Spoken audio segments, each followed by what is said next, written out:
What can Harry Potter and Hermione Granger teach us about English pronunciation? Watch this clip to find out. Wingardium Leviosa. Stop. You're going to take someone's eye out. Besides, you're saying it wrong. It's Leviosa, not Leviosa. You do it then if you're so clever. Go on. Wingardium Leviosa. Wingardium Leviosa. Did you hear how Hermione Granger said the same word, Leviosa, in two different ways? Besides, you're saying it wrong. It's Leviosa, not Leviosa. Leviosa and Leviosa. And what happened when she said it correctly? Her spell worked and the feather floated in the air. The same word, pronounced in two different ways, but only one created magic. What Hermione did was move the emphasis from the last syllable to the middle syllable. Leviosa, Leviosa. In English, we call this word stress, and it's the process by which we add emphasis to a certain part of a word. Every word with two or more syllables has word stress, and it's marked in the dictionary with a little apostrophe. For example, apple. The stress is on the first syllable. Banana. The stress is on the second syllable. Understand. The stress is on the third syllable. For most words, the stress doesn't change, and you can use the dictionary to find out where it should be. However, there are a small group of words where shifting the stress from one syllable to another will change the meaning completely. Now that is magic. Let's look at an example. Let's take present. Now this is a noun that has a few different meanings, right?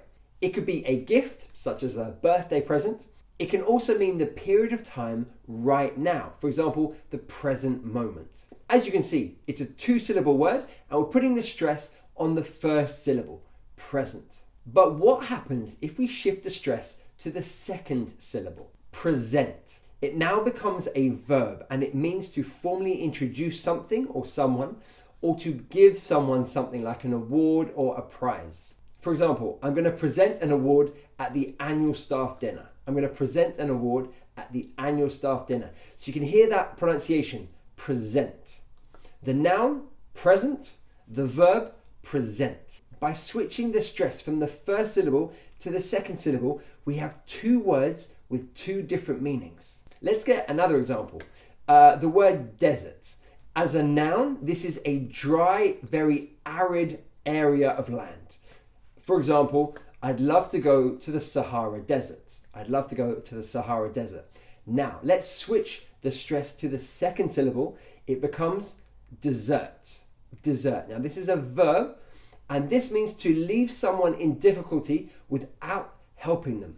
It's often used in the military. When someone leaves the military without permission, we say they have deserted. Let's get an example. He deserted his partner as soon as things got tough. So we had desert and desert.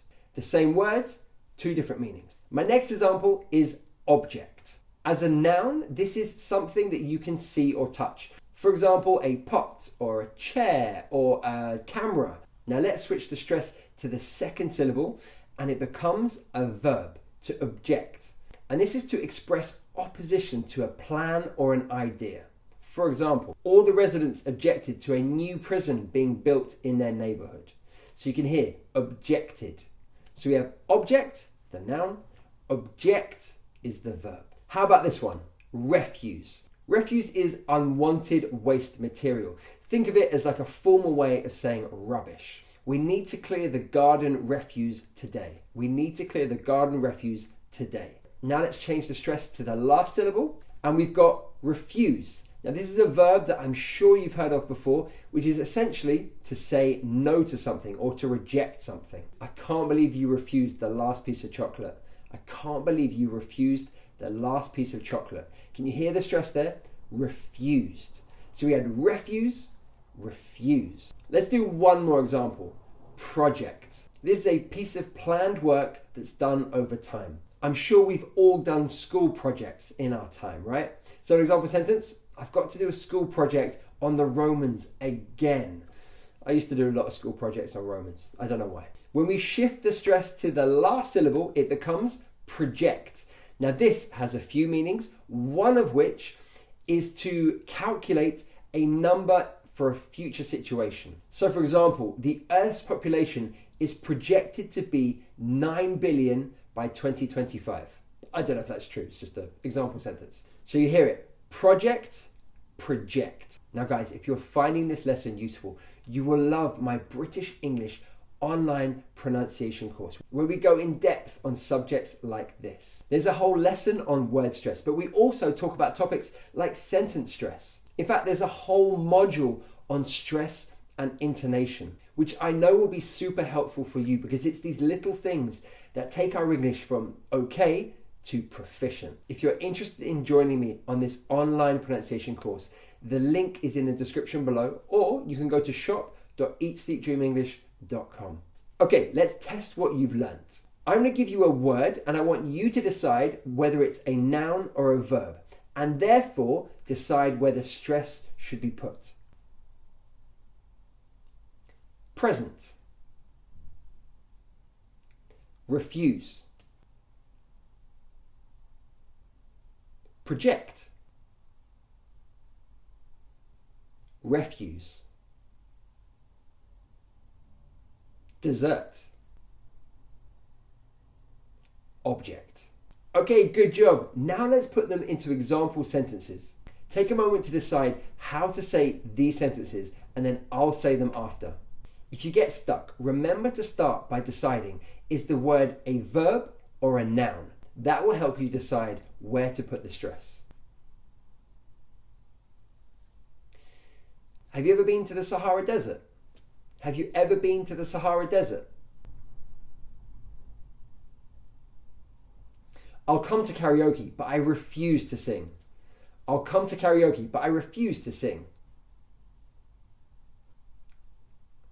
This project is supposed to help us project how many houses to build next year. So you hear there, this project is supposed to help us project. So we change the stress on those two words. If you've enjoyed learning English with Harry Potter and Hermione Granger, you will love these two videos. I've got a lesson all about Emma Watson's British English accent, and you can learn English with Harry Potter's first film, Harry Potter and the Philosopher's Stone. Click on the video you want to watch, and I'll see you there.